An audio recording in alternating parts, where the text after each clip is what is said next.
Hello and welcome to this course of thermal physics. I am Devmallo Banerjee from Physics Department, IIT Kharagpur, and for next 12 weeks I will be your instructor for this course of thermal physics. Now you might ask, what is thermal physics? I mean, you have heard about thermodynamics and you have heard about maybe heat conduction, maybe you have heard about ideal gas equation. These are part of thermodynamics as you see. Well, in classical thermodynamics, it is all macroscopic. What do you mean by macroscopic? Macroscopic means it talks about the property of the big bodies. We talk about temperature, temperature of an object, we talk about pressure of a gas assembly, volume of a gas assembly. But what about the microscopic world? We all know that the gas molecules are actually microscopic. We cannot see them. What about them?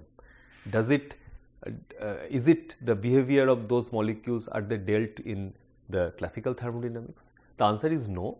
In classical thermodynamics, we do not talk about the microscopic world. But of course, in statistical physics, which is also an extension of classical thermodynamics, or in quantum physics, we talk about the microscopic world. Now, thermal physics in this particular course, it will be a blend between the macroscopic and the microscopic world. We start the course by discussing the kinetic theory of gas, talk about the transport phenomena, all from a microscopic perspective.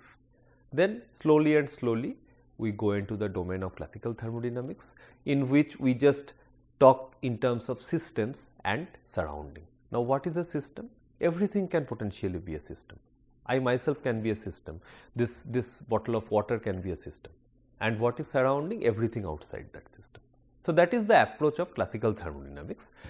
And also we talk about some very interesting phenomena that we see in our daily life without realizing that we can actually make some very simple calculation to estimate, for example, the temperature of water boiling inside a pressure cooker. That can be estimated. We can, okay, let me ask you a very simple question. What is the melting point of ice? And almost all of you will answer 0 degree centigrades. And I will tell you, you cannot tell whether it is 0 degree centigrades or minus 5 degree centigrades or minus 10 degree centigrades unless and until you know how much pressure is applied on that ice. Okay. So, these are the things which is actually called the freezing point depression. Freezing point elevation. So, we can take this temperature from minus certain something degrees to plus something degrees by varying the pressure on this ice, right. Similarly, the water, which normally we all know that boils at 100 degree centigrades, the boiling point can vary from let us say 90 degree centigrades to 120, 125 degree centigrades, depending on how much pressure you put on this water. So, all this will be discussed in the second part of the course, which is classical thermodynamics. So, without further delay, you can enroll for this course. I strongly encourage all the undergraduate students, let it be from engineering background, from science background, to enroll for this course.